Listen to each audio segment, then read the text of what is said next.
One way we can compare two populations is on a dot plot, and we're going to include both the boys and the girls on the same dot plot. So for the boys, I'm going to use an X,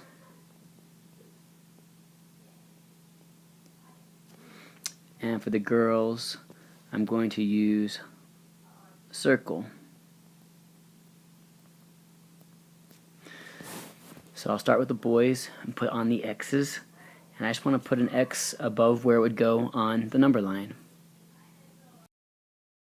So I've plotted the boys, and now for the girls. It's not the prettiest, but there you go. Now the next thing I want to do is I want to describe the distribution.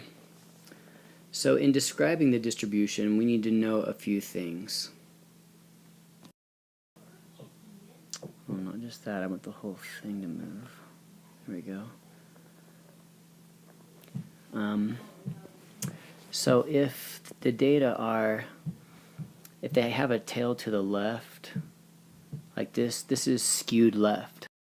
And the important thing to know about this is that the median will always be in the middle, but the mean, which we represent with X bar, will be pulled toward the tail, which is why we say skewed left, is because the mean is being pulled to the left. If it's symmetric, it'll kind of have this bell curve, you know, a peak in the middle, or actually it can be the exact opposite with peaks on the ends and then a dip in the middle. So both of these are called symmetric. And the median and the mean will be, if it's exactly symmetric, they will be exactly the same number, but if it's mostly symmetric, they'll be basically the same number. They'll both be in the center, and that's important. And then the other one is if we have the tail to the right, that's of course skewed right. And it's skewed right because of course the median will always be in the middle, but the mean will be pulled toward the tail. So the best measure of center to use in these situations, if it's symmetric, we go ahead and we use the mean. We always want to use the mean if we can. If it's in the center, so we will use it for symmetric data. For the median, for skewed left and skewed right, we will use the median because the mean will not be in the center. It will be pulled toward one of the sides. So as we think about the distribution for the boys, and again, this is, whenever you hear the phrase describe the distribution, they're asking you for skewed or symmetric. So we want to look at how it goes along here, and then it bumps up, and then it comes back down here, and then it bumps up and kind of stays up and then comes down. So what would you say there? Is that skewed left, skewed right, or symmetric?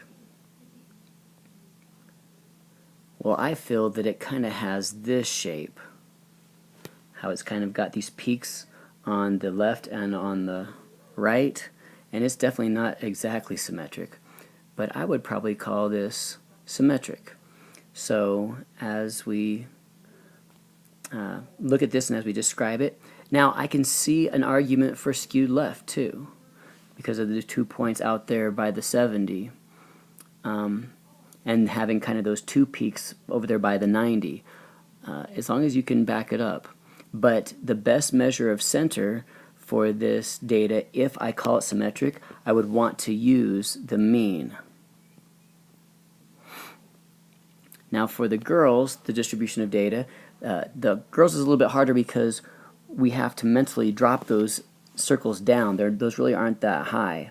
For instance, this goes from here up to 2, and then over, and then down, and then again back up to 2, and then down to 1, and then up to 3. So it's kind of got this shape. I could see an argument for skew left in this case because the highest peak of 3 is on the right, and then it goes down, and it kind of keeps, so really it kind of keeps up here at the 2, and then it goes down. So it kind of goes this shape. So I could see an argument, probably the best argument, for skewed left. So if it's skewed left, then the best measure of center would be the median. I'm going to get rid of those lines so it's clearer again.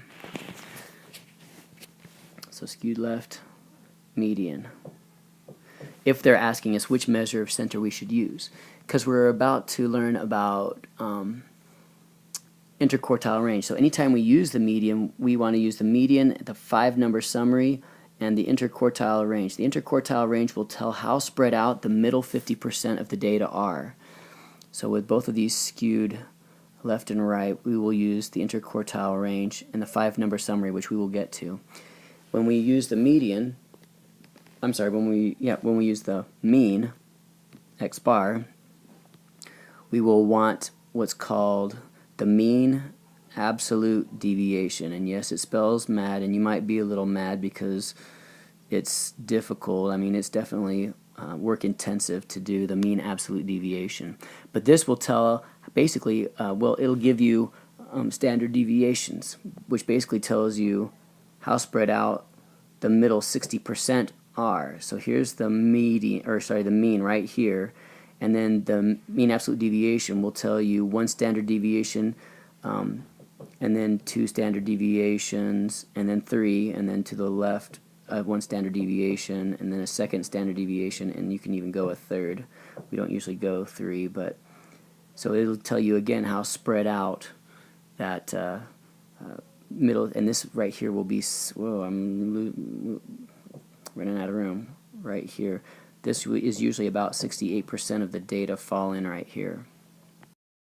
Now, since the girls I decided were skewed left and the median is the best measure of center, I'm going to show you how to come up with, let's see if I can kind of get this, the 5-number summary. So for the 5-number summary, we want the minimum, the first quartile, the median, the third quartile, and the maximum. And so in order to do this, and we will want the interquartile range, but in order to do this, we need to write those numbers out from least to greatest. So I can look at them right here on the dot plot, and I'm going to write them out. So once I wrote them out, I made sure I counted up. There are 12. And with 12, we want the median to, well, we can write down the min and the max. That's pretty easy. So 74 is the minimum, and 93 is the maximum. But now we need the middle, which that will be 6 from the left and 6 from the right. And we box the median. And whenever there are 2 middle numbers, we have to add them and divide by 2. Here I can see that the number in between them would be and is 84. So now if we only had 1 middle number, we would not use it as part of finding the first quartile or third quartile. Well, there are 2, which means that we go ahead and we use them, but we split them in half. We use 85 on the top half and 83 on the bottom half. Now the first quartile and the third quartile are simply the medians of the lower half and the upper half. So with 6 left, I need to go 3 from the left and 3 from the right, and these we circle. So 1, 2, 3, 1, 2, 3, and again we want to find the number exactly in the middle of those, and if you can't obviously see it, you add them and divide by 2. So the girl's first quartile is 79.5, and the third quartile is 90. So the interquartile range, I better use a different color so we can see it better, is you simply subtract Q3 minus Q1. So again, that's the middle 50%. So in this case it's going to be 90 minus 79.5, which is going to equal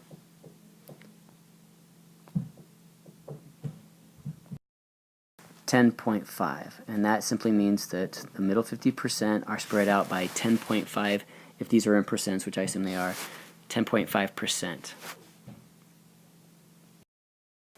Now for the boys, since they were symmetric and I'm going to use the mean, I need to calculate the mean absolute deviation, or the MAD. In order to do that, I'm going to need to do that in the next video, so part 2.